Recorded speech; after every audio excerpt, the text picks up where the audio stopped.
इसी प्रकार से महाराज श्री के श्रीमुख से कथा प्रसंगों का निरंतर आनंद लेने के लिए पूज्य श्री के आधिकारिक YouTube चैनल को जरूर सब्सक्राइब करें और बेल आइकन को दबा दें।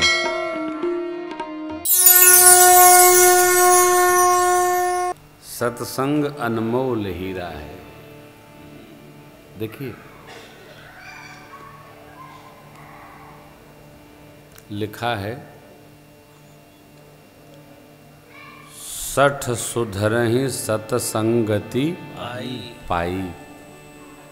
कैसे? जैसे पारस परस कुधात सुहाई। पारस लोहा को स्पर्श कर देवे तो स्वर्ण बना देवे। पारस लोहा को स्पर्श करे तो सोना बना देवे है, परंतु वह बना हुआ सोना, पारस में एक क्षमता नहीं है कि वो बने हुए सोने को यह शक्ति प्रदान कर दे कि वो भी जिस लौह को छुए स्वर्ण बन जाए। इसलिए पारस नाम का रत्न आधे प्रतिशत का, 8 आने का तेज भाव संपन्न माना जाता है, परंतु सत्संग में ऐसी शक्ति है कि संतों का साथ मिल जावे तो जिसको साथ मिलता उसमें तो सत्संग की, सत्य की सुबास भर ही जाती है, और उसके संपर्क में जो आएगा उसमें भी सत्संग की सुबास भर जाती है। इसलिए लिखा, कहा, सठ सुधरहि सत्संगति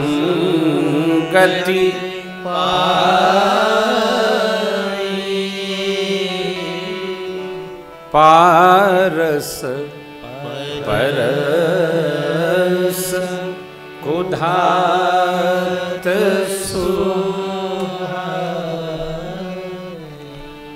कोई भी व्यवहार, कोई भी कार्य हम अकारण नहीं करते। खड़ दर्शन का एक विभाग है जिसका नाम है सांख्य दर्शन। गीता जी में भी यही लिखा है कि बिना कारण के कोई कार्य संभव नहीं है। हम लोग यहाँ कथा सुनने आए, अरे जहाँ हमारा घर है वहीं सुन लेते, यहाँ क्यों आए? कोई तो कारण होगा। सुन रहे हैं, कारण है, सुनेंगे, इसमें भी कारण है। अकारण हम कोई काम नहीं करते, अकारण नहीं करते, और जो कारण होता है उसमें यदि जीव को कुछ लाभ नहीं दिखता तो कदापि नहीं करता है। कलयुग का मानव सयाना बहुत है, बहुत सयाना है। भक्ति करे, मुक्ति शोधे, जगती व्यवहार करे। अरे मनुष्य का शरीर है तो लाभ के लिए काम करना चाहिए। काकभूषुंडी जी महाराज कहते हैं, भगवान की भक्ति को छोड़कर लाभ क्या है जगत में?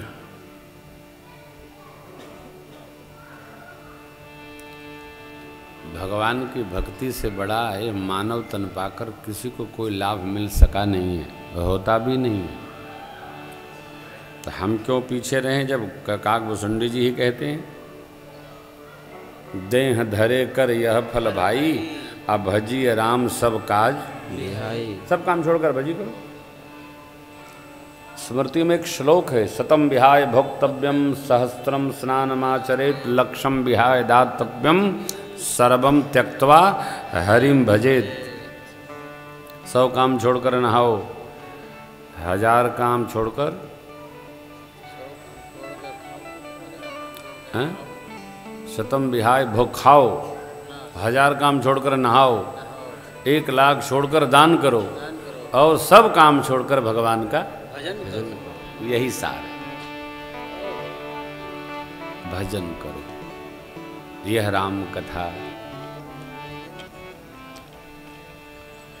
अपनी यात्रा 7 दिनों में पूर्ण करेगी। श्री हनुमान जी ने हमको 7 दिन का ही समय इस कथा के लिए निश्चित कराया है, क्योंकि कथा के अगले यात्रा है और उसके बाद हमारी 29 से पहले से ही कथा निश्चित है, वो 2 साल से, इसलिए हम उसको टाल सके नहीं। वो कोई समिति का एक अनुष्ठान महोत्सव है, तो चूँकि 7 दिन में ही कथा संपन्न करनी है, इसलिए आज महिमा जो हम आपके साथ गा रहे हैं और बाबा के विवाह महोत्सव की कथा भी हम आज ही करेंगे। अरे जी, हाँ, अरे मानसिक रूप से सब बाबा हैं, बैठे हैं, बाबूजी तिलक कर देंगे, हो जाएगा सब ठीक ना, हैं? नहीं तो हम विवाह और जन्म दोनों कल करा देंगे। यदि तैयारी वैसी हो तो फिर हम करा देंगे, कोई बात नहीं। उत्सव हम चलिए कल कर लेते हैं, जहाँ तक पहुँचाते हैं, विवाह तक हम रोक देते हैं, क्योंकि कल मंगलवार है ना, इसलिए नवमी भौमवार मधुमासा अवधपुरी यह चरित प्रकाशा। तो मंगलवार दिन राम जन्म हो तो और आनंद बढ़ जाता है, इसलिए अनुष्ठान को मानकर व्यवहार करना होगा। तो मैं आप सबको आज बड़े ही भाव से, मैं क्या सुना रहा हूँ इसका मुझे पता नहीं चल रहा है, मैं सुना रहा हूँ जो श्री हनुमान जी सुनना चाह रहे हैं, और बीच बीच में हम आपसे भी प्रार्थना कर लेते हैं। वस्तुतः मेरा ये अनुभव आया है 20-22 साल कथा करने का, कि जितना धर्म में चला जाएगा उतना जीवन में आनंद बढ़ता जाएगा। जितना धर्म पथ पर चला जाएगा और कोई मन एकदम हल्का रहेगा, प्रफुल्लित रहेगा। धर्म एव हतो हंति धर्मो रक्षति रक्षिता। देखिए, मेरे प्रभु वन में हैं, कहने को भगवान के पास वस्त्र भी नहीं है। अब वो दिव्य वस्त्र है, बात और है, सामान्य जीव क्या सोचेगा, भगवान वन वन भटक रहे। रावण स्वर्ण की नगरी में भी रहता है लेकिन परेशान रहता है। जब कोई मिलेगा रावण खींच के चिल्लाता है, चुप, तपसी की प्रशंसा करते हो। मंदोदरी मैया ने जब कहा, मंदोदरी मैया इसलिए कहता हूं, मंदोदरी मां 5 कन्याओं में एक है। और मैं तो आपसे कहूं ना, किसी की निंदा करनी भी नहीं चाहिए। क्यों अपनी जिह्वा खराब करना? किसी की निंदा करो तो उसका पुण्य बढ़ता है, अपना पाप चढ़ता है। करना ही क्यों? अकारण बैठे हैं, व्यर्थ की चर्चा करने लगे, क्या आवश्यक? ठीक है, संसार है, नाना भांति सब लोग हैं यहाँ पर, क्या करना। तो मंदोदरी मैया बहुत बार समझाई, 3 बार समझाई, लेकिन रावण कहता है, बताइए आप मेरी पत्नी होकर और वनवासी की प्रशंसा करती हैं, कोई बात है? अरे उपदेश बहुत अच्छा देता है रावण। कई लोग बात माने न माने, दूसरे के लिए बड़े उपदेशक होते हैं। लेकिन ध्यान रखिएगा, जो आचरण में चरकर उपदेश करता है उसी का उपदेश फलीभूत होता है। हमारे आचरण में नहीं आएगा, हम उपदेशक बन जाएंगे तो उसका कोई प्रभाव पड़ना नहीं है। अरे भाई, मेरे पर नहीं पड़ रहा है तो सामने वाले सुनेगा, उस पर क्या पड़ेगा? पिता अपनी शुद्धि सिद्धि में नहीं है और संतति को भी बोले तो उसका कोई प्रभाव नहीं पड़ता। राजा प्रजा का भी व्यवहार है, गुरु शिष्य का व्यवहार है। यहाँ बाबा ने बालकांड के 43 क्रमांक दोहे तक बहुत वंदनाएं, स्मरण, प्रणाम, नाम, महिमा, कथा का उपक्रम कैसे सब सुनाया है। अभी तो राम कथा, मानसरोवर है ना, 4 घाट हैं, भक्ति घाट, ज्ञान घाट, कर्मकांड घाट और शरणागति घाट। ज्ञान घाट के वक्ता हैं भूत भावन भगवान शिव जी, श्रोता हैं माँ पार्वती।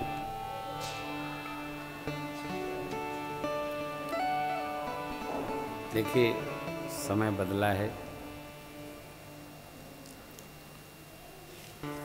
और व्यवहार बदल गया है।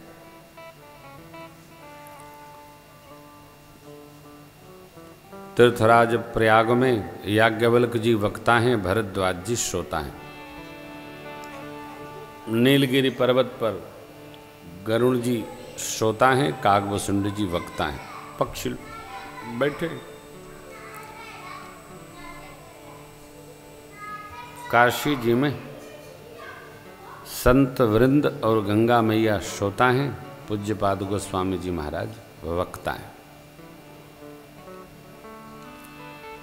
आपको आश्चर्य नहीं होना चाहिए, सतयुग में गली गली घर घर चित्त चित्त में रामायणी कथा का प्रचार था। त्रेता में ऋषि मुनियों को बुलाकर अथवा वहां जाकर कथा सुनने की विधि थी। देखिए ना, एक बार त्रेता युग शंभु गए कुंभज ऋषि।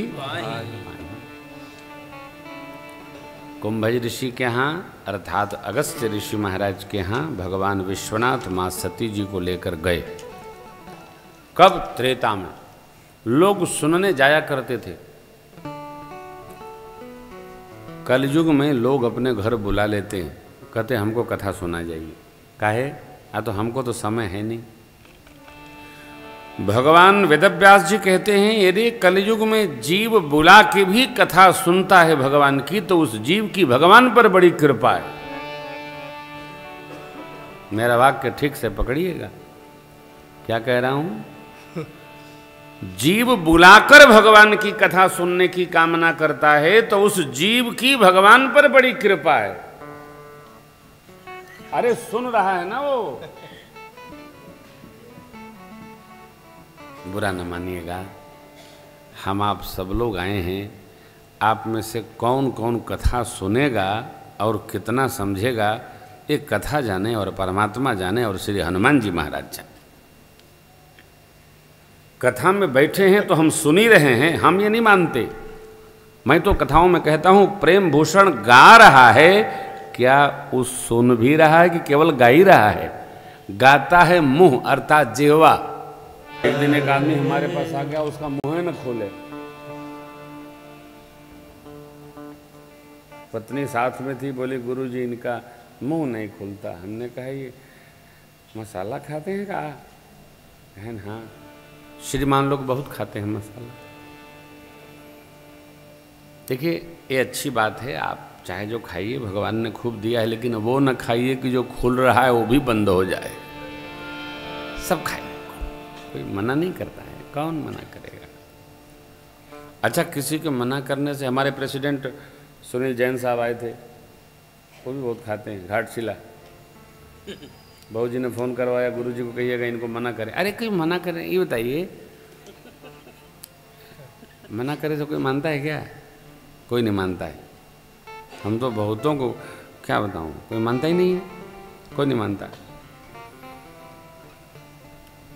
एक बात श्री हनुमान जी के श्री चरण में निवेदन करता हूं, नशा वही करता है जो बुद्धि से रहित होता है।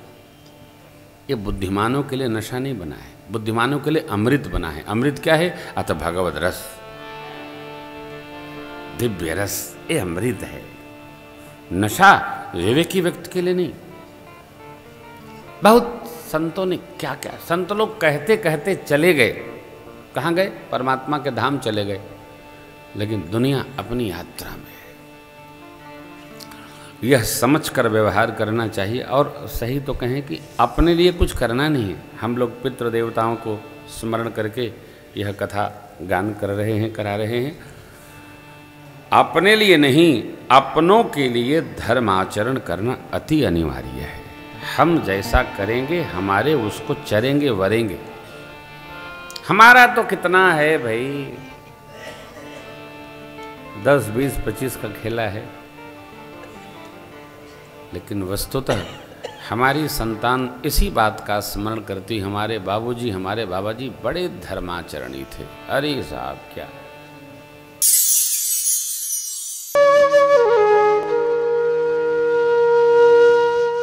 इसी तरह सुनते रहिए, चैनल को सब्सक्राइब करिए, बेल आइकन को दबा दीजिए और पुण्य अर्जन के लिए अपनों में शेयर करिए।